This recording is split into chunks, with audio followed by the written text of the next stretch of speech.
Andai dapat kesempatan bicara langsung STY, apa yang ingin Coach katakan ke beliau? Oh, Coach belum pernah ketemu katanya ya? Belum. Coach mau ngomong apa sarangnya? Gue mau tanya, sistem yang ada di benak dia itu sistem apa aja untuk timnas? Jadi satu yang sangat penting di Indonesia ini, itu adalah organisasi di PB, pengurus besar. Apapun olahraganya. Gue melihat dengan sistem asprof di bawah ini, itu sistem yang, terutama di sepak bola, itu sistem yang salah. Karena ketua asprof dan di futsal pun itu dipilih sama ketuanya. Enggak, asprof itu adalah tangan kanan PSSI di provinsi. Apa yang dilakukan di Indonesia itu luar biasa. Dan kapan sih kita bermain sebagus ini?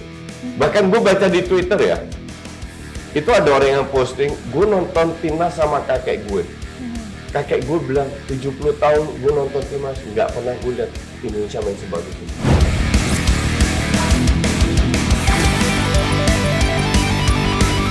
Hai guys, ketemu lagi sama aku Kartika Berliana dan juga Koci.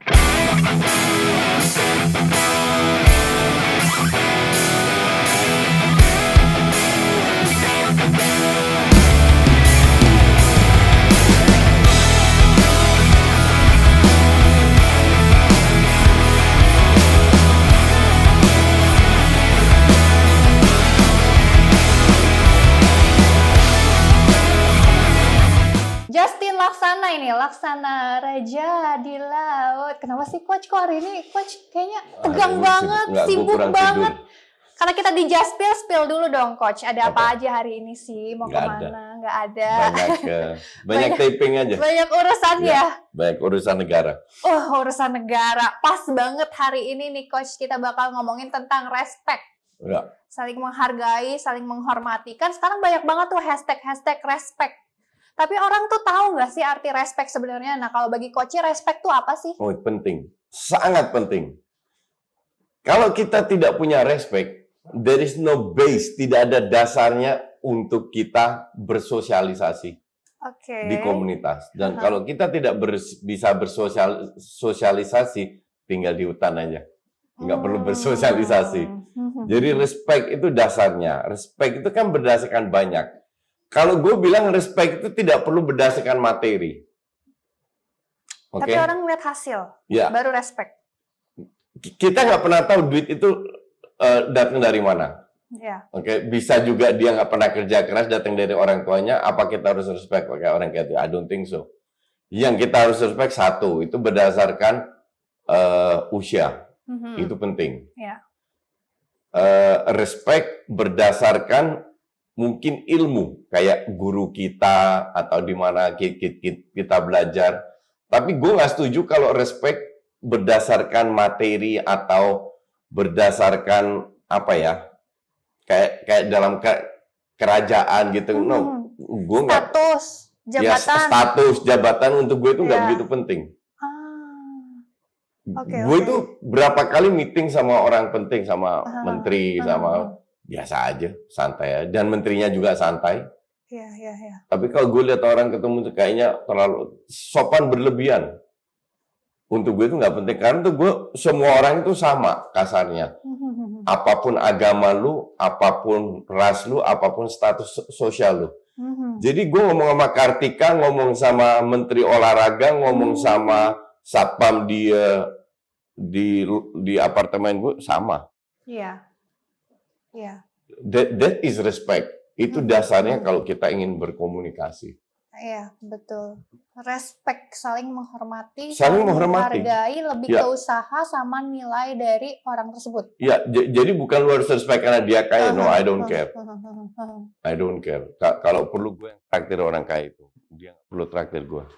Kasarnya begitulah. Ini ngomongin masalah respect nih Coach. Kadang yang aku lihat ya di budaya orang Indonesia dan udah diakui juga, aku pernah baca ada artikelnya di luar sana, orang Indonesia tuh kebanyakan susah untuk menghargai proses. Mereka lebih suka ngelihat instan. Yang instan aja. Nah, kalau hasilnya nggak sesuai ekspektasi mereka, walaupun udah bagus nih prosesnya, itu tetap dibully. Nah, nilai apa yang harus coach bagiin nih ke netizen yang lagi nonton kita supaya mereka tuh lebih respect ke proses? Nah, gini, ini kan masalah edukasi. Jadi kayaknya dari kecil mereka nggak pernah diajarin. Entah di sekolahnya, entah di lingkungannya, gue nggak ngerti. Bahwa proses itu penting, bahwa tidak ada yang jatuh dari langit. Ya, dan gue setuju. Itulah kenapa banyak koruptor ditangkap sama KPK. Karena mau instan kaya. Ya. Instan banyak duit. Kenapa? Karena kalau dia banyak duit, di-respect sama orang. Which is kembali lagi yang kita bahas tadi. Lu nggak perlu respect orang berdasarkan duitnya. Iya kan? Tapi faktanya ini terjadi di Indonesia. Dan bukan hanya di Indonesia, mostly di Asia lah kalau gue bilang. Asia, Afrika, negara non-barat lah. Negara barat lebih mereka nggak begitu peduli lu siapa, duit lu apa, jabatan lu apa, ngerti nggak? Dan ini juga tugas gue.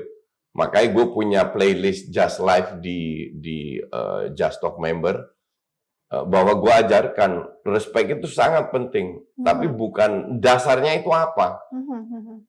Nah, kita harus belajar, terutama untuk generasi muda, bahwa proses itu penting. Jalan lurus itu lebih susah daripada ngikutin kiri kanan. Memang mungkin hasilnya nyata, tapi kalau hasilnya nggak halal, ya pasti ada akibatnya. Nah, Coach, ini nyambung banget nih, kayak di Piala Asia kemarin, waktu Indonesia akhirnya lolos ke 16 besar, ini kan semua masyarakat Indonesia ya pasti dukung lah. Ya. Ini ngelawan Australia, walaupun hasilnya mungkin dari ya hasil dari tim lain yang kalah atau menang kayak gitu. Ini kebagi dua nih Coach, waktu akhirnya Indonesia kalah lawan Australia. Ada yang respect, ada yang ngebully banget. Ya. Nah, Coach ngeliat kayak gini, nanggapinnya gimana? Ya, gini. Tim yang mana? Gue selalu bilang bahwa dalam sepak bola, ini sebuah contoh nyata bahwa hasil dan berjalannya pertandingan dua yang berbeda. Dan kemarin kelihatan. Babak pertama, kita itu lebih bagus daripada Australia. Iya, betul. Dari segala segi. Peluang dan lain-lain. Cuman kelihatan ini tim masih tidak atau belum dewasa. Dan itu dimanfaatkan sama Australia. Pada kedewasaan dalam bermain tim sport, itu kan pada saat kita tertinggal, we have to bounce back. Nah, kita nggak bisa bounce back. Satu bikin kesalahan, temennya nggak bisa nutup. Nah, ini semua karena cetek pengalaman. Kita ini tim paling muda, dan yang tua itu cuman kalau nggak salah Jordi 30, 31, Sandy Walsh 27, Shane 25, sisanya di bawah itu. Kira-kira begitulah. Nah, artinya sudah bisa memberi perlawanan aja luar biasa. Rank kita 147 loh. Mereka 25. Lawan Jepang pun demikian. Babak pertama, 0 peluang Jepang. Mereka pegang bola, mutar, nggak bisa apa-apa. Itu kan sebuah prestasi. Iya kan? Nah, ya banyak terutama netizen yang nggak waras kalau untuk gue. Tapi banyak yang waras juga, karena yang ngebully timnas Indonesia yang tidak menghargai protes, dihajar sama netizen yang waras. Dan jumlahnya lebih banyak yang waras. Jadi kita bicara cuma segelintir orang yang gue nggak tahu ini manusia ini punya masalah dalam hidupnya. Kayaknya mereka susah mencapai sesuatu, jadi mereka ingin ngebully biar hatinya happy. Padahal dalam dunia nyata mereka nggak bisa mencapai apa-apa dalam hidupnya. Jadi seolah-olah kalau gue nggak bisa, timnas Indonesia juga nggak bisa kok. Jadi ada apa ya? Ada hiburan buat diri mereka sendiri. Padahal lu salah. Apa yang dilakukan Indonesia itu luar biasa. Betul. Dan kapan sih kita bermain sebagus ini? Bahkan gue baca di Twitter ya, itu ada orang yang posting, gue nonton timnas sama kakek gue. Kakek gue bilang, 70 tahun gue nonton timnas, nggak pernah gue lihat Indonesia main sebagus ini. Ini kan bukti nyata dari orang yang sudah mengalami puluhan tahun. Gue nggak tahu itu benar atau nggak, asumsi gue anggap itu adalah tweet yang benar, yang dari hatinya lah. Dan gue punya pendapat yang sama. Bahwa proses itu jauh lebih penting daripada hasil. Kalau kita prosesnya benar, Contoh paling bagus Man City lah. Kenapa Man City tahun terakhir 5 kali juara di IPL? Oke, ya karena prosesnya benar. Pegang bola dulu, next-nya create chances, next-nya finishing. Mereka menguasai ini. Jadi kalau mereka juara itu bukan kebetulan, karena prosesnya benar. Nah, kita itu menuju ke sana. Dan ini akan gue sampaikan kepada Ketua PSSI. Sudah gue sampaikan lewat video bahwa gue harap kontrak ini sebelum lawan Jepang. Gue harap kontrak Sintayong diperpanjang. Bukannya karena progresnya nyata. Udah ditawarin sama tim dari negara lain, udah oke. Loh, tawaran sih tetap tawaran. Kan tergantung kita maunya gimana. Masih tergantung, bukan dari ST-nya sendiri yang bakal agree sama luar atau gimana? Enggak lah. Enggak, baru ditawarin. Karena sih bisa bilang enggak. Iya. Dia bisa memperpanjang kontraknya. Tapi kalau kemarin coach sendiri ngelihat Indonesia waktu lawan Australia ini kan aku ngelihatnya kayak pede aja gitu. Emang adanya pemain naturalisasi itu dampaknya sebesar itu akan confidence-nya di lapangan gitu. Betul. Dan jangan lupa pemain naturalisasi itu U21, U21, U21. Bahkan Hubner sama Jenner 20, Strike 18. Marcelino berapa? 17, 18, 19. Nah, ini bocah-bocah semua yang gendong Indonesia. Di belakang Sandy Walsh 27, Jody Amat 30. Kita itu kekurangan kiper. Dengan segala respect untuk Hernando. Mungkin dia bagus di Liga 1, tapi tidak untuk internasional. He's just too small. Dia 178. Kiper 185 aja udah terlalu kecil. Kiper bagus 195. Iya kan? Tapi ya, kita harus cari kiper lagi untuk bisa ngangkat. Sesimpel itu.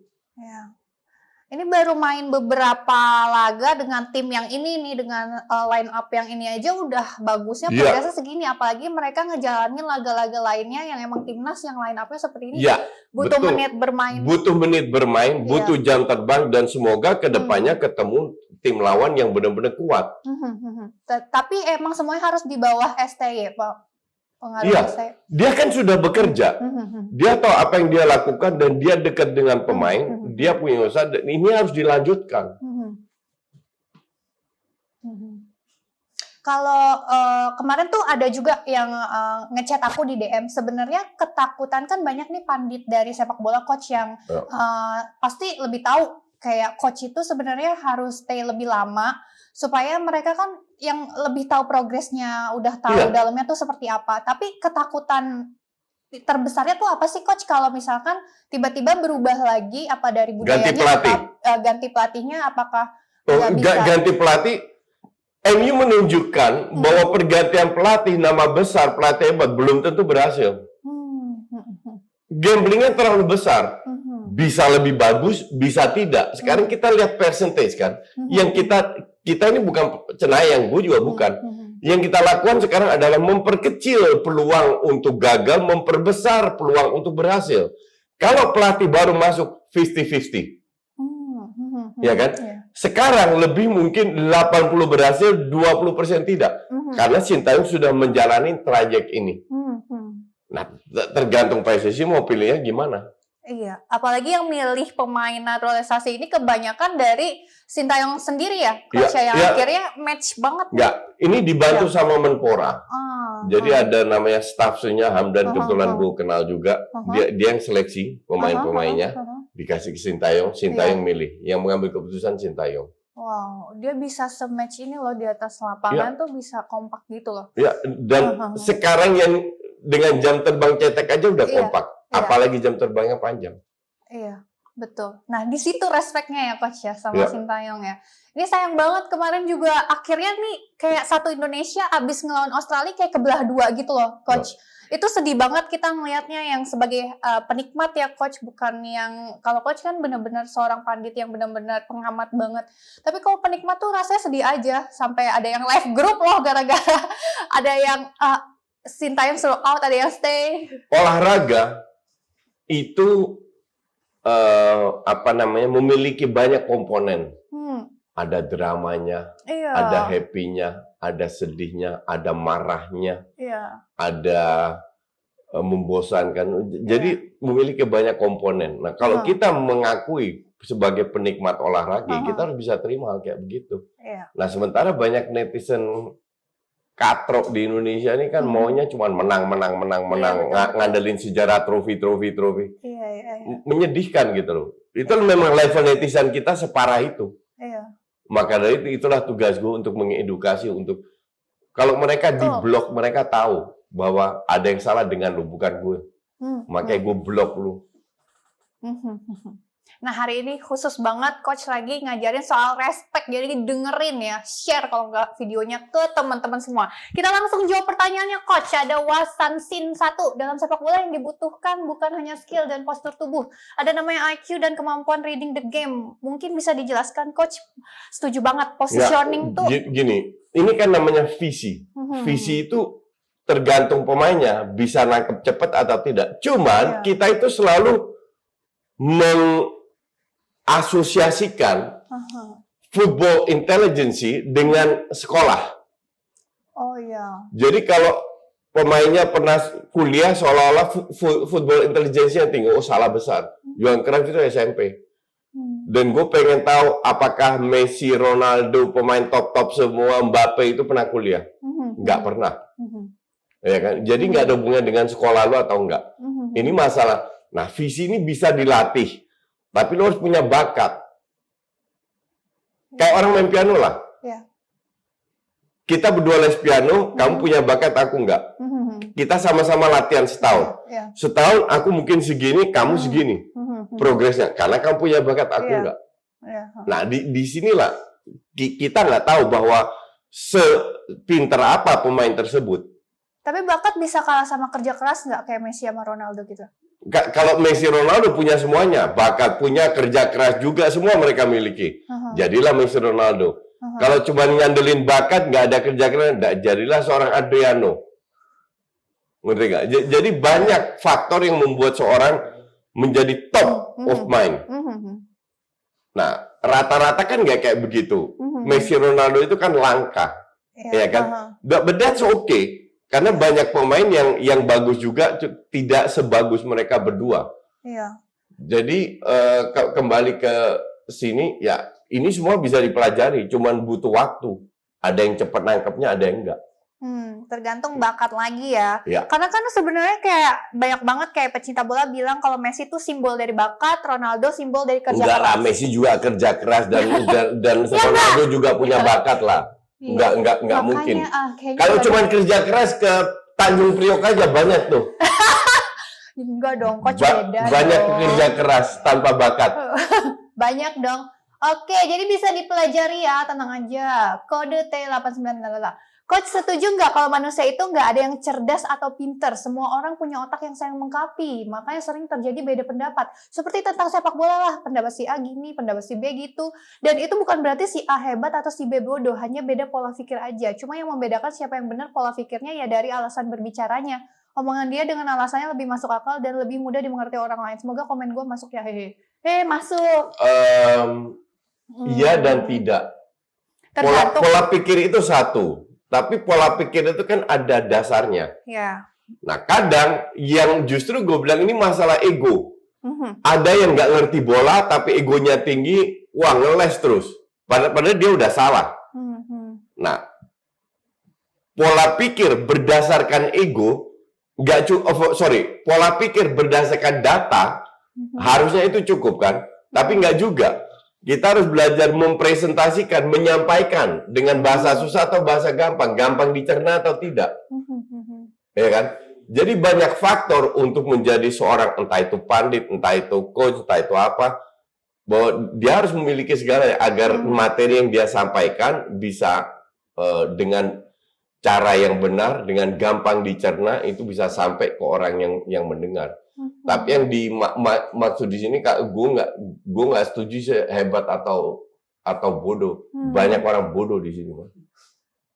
Oke, makanya ada acara-acara debat ya, Coach ya. buat nyari solusi sebenarnya ya nggak sih, Coach? Apa? Acara-acara debat kayak debat politik, debat sport, ya kan? Kalau seandainya beda pendapat, that's okay. Cuman kita harus kasih dasarnya. Seperti kamu bilang, gue nggak suka Messi karena gue nggak suka aja, kan lucu. Iya. Ya kenapa nggak suka? Iya. Kalau bilang, ya Ronaldo cetak gue lebih banyak, oke, tapi Messi lebih komplit, lebih bisa kasih assist, dan gue juga bahkan nggak tahu siapa yang cetak gue lebih banyak. Tapi intinya adalah ada perdebatan. Kalau dengan 2 point of view, that's okay. Itu namanya beda pendapat. Tapi orang kita itu kan sering hanya menjudge tanpa memberi alasan. Nah itu yang gue maksud bodoh, dan itu lumayan banyak. Iya. Jadi pinter pun pinter yang harus punya alasannya. Iya. Dan pinter pun harus bisa ngasih presentasi, menjelaskan yang gampang dicerna. Pinter itu kan ada 2, ada academic wise, ada street wise. Academic wise itu orang pinter dari sekolah, textbook, tahunnya cuma itu aja, bidangnya hebat, ya kan? Nah, sementara street wise dia lebih belajar dari pengalaman, dia lebih banyak tahu, dia lebih improvise. Itu pinter juga. Nah, pilih yang mana? Kan gitu. Orang pinter sebagai seorang profesor di bidang arsitektur contoh, ya kan? Apakah dia bisa bahas tentang environment, green environment? Kan enggak. Betul. Kan dia bagusnya di bidangnya doang. Tapi di Indonesia kalau udah jadi profesor seolah-olah ngerti semuanya. Iya. Ngerti nggak? Sementara orang yang streetwise nggak punya gelar profesor, mungkin dia sudah mengalami di banyak hal. Karena pengalamannya dia bisa tahu, oh ternyata begini, bisa mengalahkan sang profesor di bidang yang lain. Gitu. Ini bukan politik ya. Baru mau ke sana, Coach. Kan Coach mau diangkat sebentar lagi. Diangkat apa? Oke, next. Next.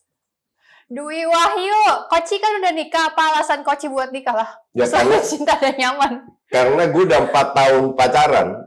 Jadi, Coach nembak gitu nggak sih? Romantis gitu nggak sih? Enggak, gue sama sekali nggak romantis. Kayak, would you be mine? No, would you marry me? Udah gini. Yuk kita nikah aja yuk, daripada mau ngapain lagi 4 tahun pacaran. Oh ya? Terus, ya udah deh, jawabannya gitu. Kira-kira kayak begitu. Enggak, gue sama sekali nggak romantis. Dan untuk gue romantis itu bullshit. Tapi Coach before-nya punya mantan gitu nggak sih? Banyak. Puluhan. Di mana? Di Belanda? Apa pindah sini langsung? Dua-dua. Waduh. Ih, sekarang pada nyesel tuh Coach. Aduh, si Justin sekarang udah begitu. Aduh. Bagus kalau mereka nonton dan nyesel. Ih, pengen nanya lebih dalam nih. Ya udah next deh. Coach sih buru-buru. Rangga Aliasan Putra, Andai dapat kesempatan bicara langsung STY, apa yang ingin Coach katakan ke beliau? Oh, Coach belum pernah ketemu katanya ya? Belum. Coach mau ngomong apa sarangnya? Gue mau tanya, sistem yang ada di benak dia itu sistem apa aja untuk timnas? Satu kan kita udah pernah lihat dia main 3 back, terus main 3-4-3, terus 4-4-2. Gue mau tanya sistem yang cocok itu siapa aja? Dan kalau ada berapa pemain penting cedera, contoh, dia switch-nya seperti apa? Itu aja sih. Sistemnya. Habis itu? Enough. Gue cukup bisa membaca tujuannya dia kemana maunya apa. I'm not that stupid. Wih. Tapi ada obrolan-obrolan lebih intrapersonal nggak sih? Nggak perlu. Tapi Coach ada Coach pernah ngefans sama orang nggak sih? Pernah. Gue cuma punya satu idola dalam hidup gue. Siapa? Namanya Johan Cruyff. Udah, that's it. You don't know. Ya udah, next. Ya udah deh. Emang Coach nggak pernah ngefans sama artis siapa gitu Hollywood? Artis yang ngefans sama gue. Aduh. Ini nih susahnya nih. Nadif, jika lo Coach menjadi Kemenpora, kebijakan apa yang Coach terapkan untuk memajukan olahraga Indonesia khususnya sepak bola? Siap-siap ini di-cut ya, dipotong nanti dimasukin TikTok, ini bakal ke kamera Coach, ayo. Jadi satu yang sangat penting di Indonesia ini itu adalah organisasi di PB, pengurus besar. Apapun olahraganya. Gue melihat dengan sistem asprof di bawah ini, itu sistem yang, terutama di sepak bola, itu sistem yang salah. Karena ketua asprof dan di futsal pun itu dipilih sama ketuanya. Enggak, asprof itu adalah tangan kanan PSSI di provinsi. Itu harus murni milik PSSI. Itu harusnya staff yang dibayar. Mau orang-orangnya sama bebas saja. Tapi itu mereka harus full digaji, ngikutin menjalankan program PB. Entah itu di badminton, entah itu di senam, di apapun olahraganya. Itu yang gue lakukan kalau gue jadi Menpora, itu aja. Tapi Menpora zaman sekarang lebih banyak gunting pita daripada ngurusin hal kayak gitu.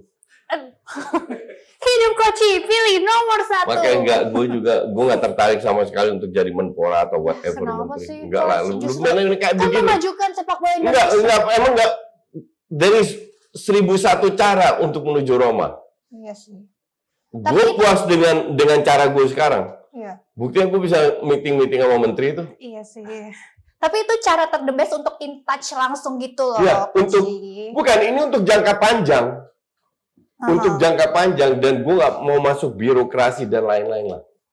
Gue mending kayak begini, independen, ngomong apa adanya, bagus gue bilang, jelek gue kritik, simple itu. Gue nggak punya kepentingan. Dan ini masukan buat Menpora. Jangan lupa dipotong bagian itunya. Dan ini bukan karena siapa Dito ya? Bukan karena Dito, tapi rata-rata Menpora begitu. Lebih banyak gunting pita daripada buat di kantor. Kebijakan baru gitu ya. Dan ini bukan salah Dito sama sekali. Dan Dito juga terlalu pendek kan. Which is, gue pernah berapa kali ketemu dia, kayaknya he's a good guy. Gitu. Iya. Nggak sombong, nggak apa gitu. He's a good guy. Setiap acara sekarang ketemu mulu loh, ada terus Pak. Iya kan, sering ada. Iya, gitu. Ya, padahal itu kan acara formal aja, nggak ada hubungan dengan olahraga kan. Ya tapi bukan itu ya, gue lihat dari dulu Menpora kita itu tujuannya lebih sering ke acara-acara formal daripada benar-benar ngurusin olahraga. Tapi Dito waktunya terlalu pendek untuk ngurusin ini, jadi bukan salah dia juga. Untuk kedepannya, semoga mereka. Nah kalau itu sudah dilakukan, semua di bawah PB, gue yakin kedepannya olahraga kita akan naik tanpa ekstra dana. Ya, ini penting banget nih saran dari Koci. Next, ada Nur Fadila Ahmad. Coach, Pak Ketum, kenapa sih nggak perpanjang langsung aja kontrak STY padahal lebih dari cukup pembuktiannya, malah minta target 8 besar di U23 padahal tidak semua pemain diizinin klub. Masa iya lokal main semua? Makasih, Coach. Ya, kalau kita lihat interview Erick Thohir yang dia sudah dengan media, dia mengatakan, saya punya perjanjian dengan Sintayong. Jadi memang Sintayong sendiri mau memberikan target itu. Jadi ada komitmen antara dua orang ini, Erick Thohir dan Sintayong. Maka dari itu, kemarin gue baca interview Erick Thohir ditanya sama wartawan bahwa Sintayong perpanjang, gimana Sintayong dapat tawaran atau apa, dia bilang, ya gue udah punya komitmen, jadi nggak ngaruh buat gue, terserah dong. Tapi gue sama Sintayong, dan Sintayong juga bilang, gue akan stay sampai bulan Juni. Entah perpanjang atau enggak, kita nggak tahu.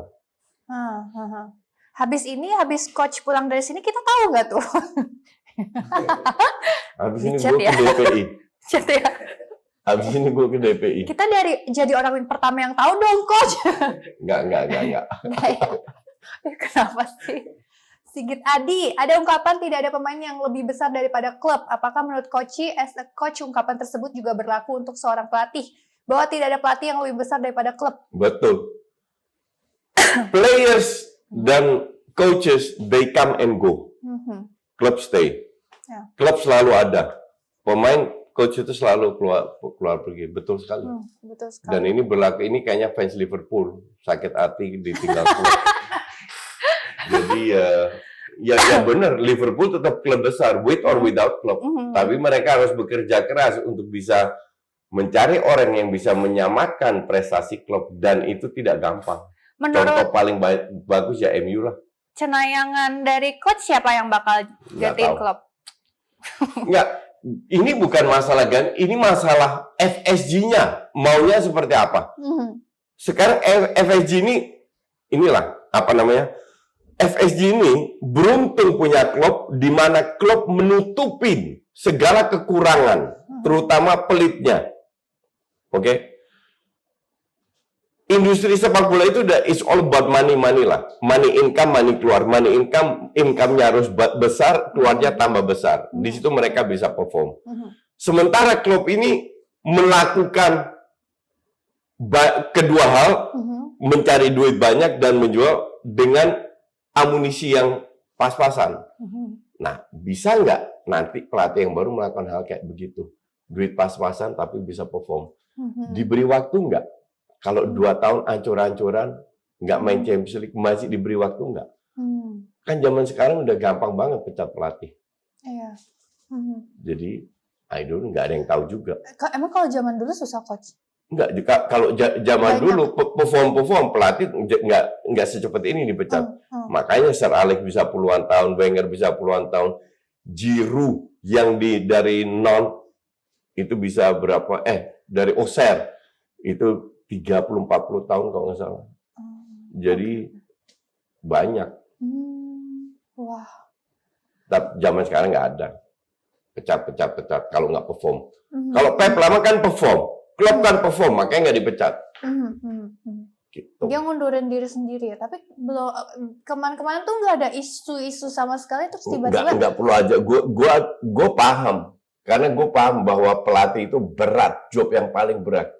Bener-bener kerja itu 24 jam. Ntar ketemu pemain kayak Rashford yang dugem-dugem terus sakit karena kebaikan minum alkohol, sebenarnya apa nggak stres lu gitu. Iya, Jadi bukan ngurusin taktikal aja, tapi ngurusin bocah-bocah nggak tahu diri kayak gitu kan. Puyeng juga nanti nggak. Ya 1 bocah, 5 bocah, waktu lu habis setengah ngurusin bocah-bocah gitu dong. Iya. Jadi berat, ngurus klub itu berat. Maka dari itu yang bahaya mah bukan klub aja. Nanti akan beberapa pemain besar keluar kalau FSG pemiliknya itu tidak bisa meyakinkan klub dengan planning mereka. Iya. Kita lihat nanti ya, Coach ya. Nextnya update-nya kayak gimana. Ada Kuribayashi, Coach, dulu kita sering tegang jika timnas kita lawan Thailand atau Vietnam, sedangkan sekarang kita tegangnya lawan Australia, Jepang, Irak. Apakah ini salah satu indikator timnas kita udah mulai naik level? Betul sekali. Yeah. Jawabannya cuma satu, betul sekali. Udah bukan level ASEAN lagi ya? Kan gue udah bilang bertahun-tahun, kan lu tahu semua kan, level kita itu Asia. Tapi gue dibully, nggak bisa menang AFF, bla bla bla. Nah, Singapura 4 kali menang AFF nggak pernah main di Asia. Nah, kita udah buktikan level kita itu Asia. Nah, dan sekarang dengar kan apa yang gue bilang, mungkin nggak sekarang setahun 2 tahun lagi. Emang Cinayang, jangan dilawan lah. Mau bahas suku masuk susah banget soalnya. Menurut Coach, negara yang paling murah biaya hidupnya di Eropa negara apa, Coach? Negara mantan Soviet Uni. Negara mantan jajatan. Oh iya. Yang itu yang kecil-kecil yang Soviet pecah-pecah. yang pecah kecil itu paling murah. Jadi bukan Eropa Utara, bukan Barat, bukan Selatan, tapi yang mantan. Cost living-nya murah justru di situ ya. Mantan negara komunis lah. Di Balkan gitu lah. Murah. Gitu. Murah. Kenapa? Itu paling murah di Eropa. Oh gitu. Ya, karena mereka belum bangkitnya belum cepat dari bekas jajahan sistem komunis. Tapi kesejahteraannya, level kesejahteraannya, di bawah. kriminalnya, oh iya? Ya, kesejahteraan di bawah Eropa Utara, Selatan, dan Barat. Oh, berarti kriminalnya tinggi apa? Lebih tinggi. Oh, bahaya juga ya. Lumayan.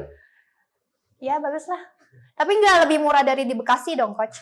Enggak. Ya udah, Coach. Dwi Handokori. Bekasi apa itu? Kan cost living.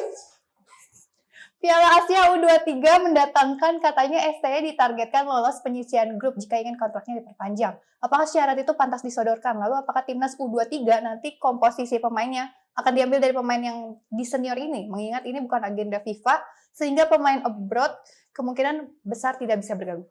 Oke, Dwi Handoko.